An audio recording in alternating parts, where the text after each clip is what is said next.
Salam, hər vaxtınız xeyir olsun. Xoş gördüm hər birinizi yeni videomda. Bugün mən sizlərə 100% garantili tort biskvitini hazırlayacağıq. Yaxşı şişəcək, içi çiğ qalmayacaq. Mən burada 6 yumurtadan hazırlayıram. Ərzaqları mütləq açıqlama qismində qeyd edəcəm. Gəlin heç vaxt ötürmədən başlayaq. Əvvəlcə yumurtanın sarısını ağından ayırmışam. İlk öncə ağını çalıram və tam ağarına kimi çalıram. Bir çimdik duzla çalıram. Sona yaxın şəkər tozu əlavə edəcəyik.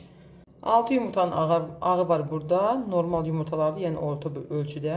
İçərisinə azıcık duz əlavə edirəm. Bir çimdik duz əlavə edib mikser vasitəsilə yaxşıca çalıram. Tam ağarına kimi çalmaq lazımdır. Qatlaşana kimi yəni çalırıq.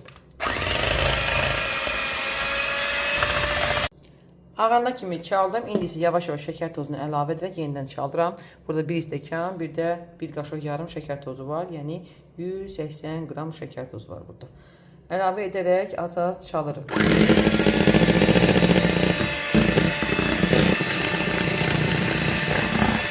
Yumurtanın ağını çaldım. Baxın, bu formada, yəni bu qatılıqda olmalıdır.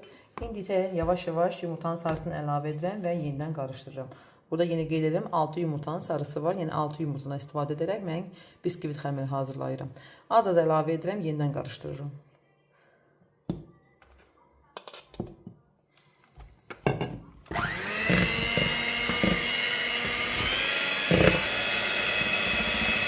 Yumurtanı yaxşıca çaldım. İndi isə içərisinə, baxın bu cür çaldım. Təmiz ağardı. İçərisinə 30 ml duru yağ əlavə edirəm. 25 ml süd əlavə edirəm. Süd əvəzinə sudan da istifadə edə bilərsiniz.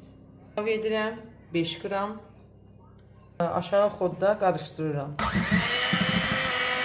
Burada 185 qram un var. İçərisinə 10 qram, yəni bir paket qabartma tozu əlavə edirəm.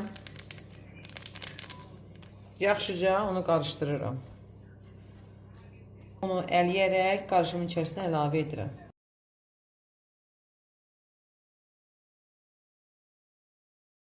Yenə qeyd edirəm, 6 yumurtaya 185 qram un əlavə etdim. 10 qram da qabartma tozu. Spatula vasitəsilə qarışdırıram. Altdan yuxarı olan formada bu cür qarışdırırıq. Yaxşıca həll edirik. Xəmir hazırdır. Keçirəm soba listini necə edirəm ki, kənarlarından axmasın, onu göstərirəm sizə. Burada 24 cm-lik soba listidir.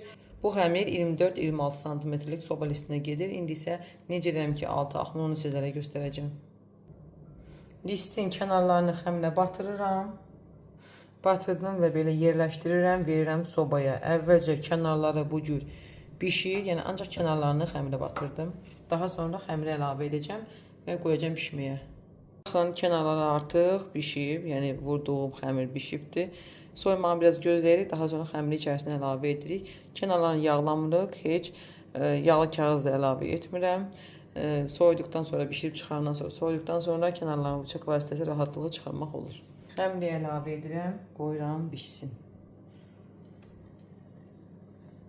İsə qoyuram 170-180 dərəcə sobada bişməyə. Və sobanın ən alt gözünə qoyuruq. Artıq demək olar ki, bişir. Bir 5-10 dəqiqədə saxlayıram, içi təmiz bişsin. Onu da qeyd edim ki, sobaya biskviti qoyduqdan sonra 20-25 dəqiqə sobanın qapağını açmırıq. Açdığımız zaman o qalxmağı, yəni qalxmır, enir. Buna görə də mütləq qapalı vəziyyətdə saxlamalıyıq.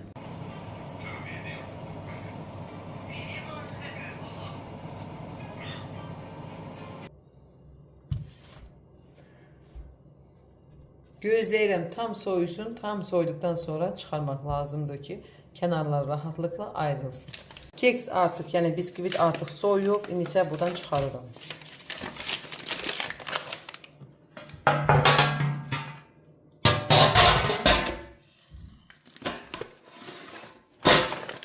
Əvvəlcə yağlı kağızını soyuram.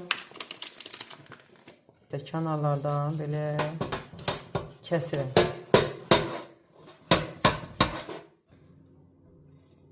Bu cür ayırıram. Baxın, pambıq kimi kek salınıbdır. Hər tərəfi çox gözəl bişib. Baxın, bu cür elastik keksdir. Yəni biskvitdir. Arxasını göstərirəm. Bu üstünü kəsəcəyik. Yəni bu hissələrini saxlamırıq. Tort yığdığımız zaman tam soyandan sonra kəsib sizlər üçün göstərəcəm. 3 yerə kəsdim, baxın. Çox asanlıqla kəsmək olur. Ortasını da göstərirəm sizə. Tam soymayıb, amma kəsdim. Göstərirəm. Üzünü təmizlədim. Təmizləmək lazımdır. Baxın, bu cür.